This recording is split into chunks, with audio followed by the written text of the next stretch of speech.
Welcome to MLS Online Virtual Classroom.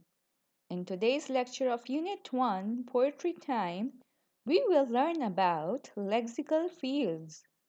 So, open up page number 9 and let's get started.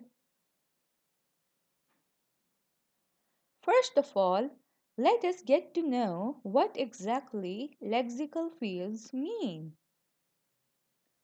Lexical fields show the words belonging to the same category. So, let's see the word categories written by Hadia. The first category that she wrote is noun. And under noun, there are different types of noun like common noun, proper noun, possessive noun, and collective noun.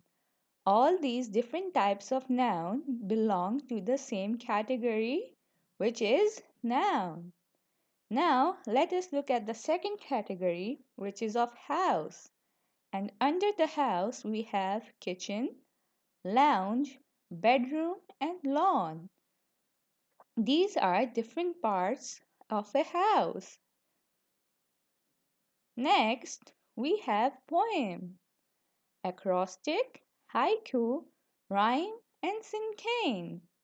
Do you remember that these are different types of poems?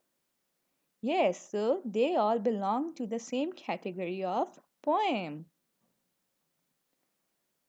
The last one which we have is living things. We know that plants and animals are living things. So they both belong to the same category of living things. Okay, now let's come to an activity. What you have to do is make a list of words belonging to the lexical field of plants.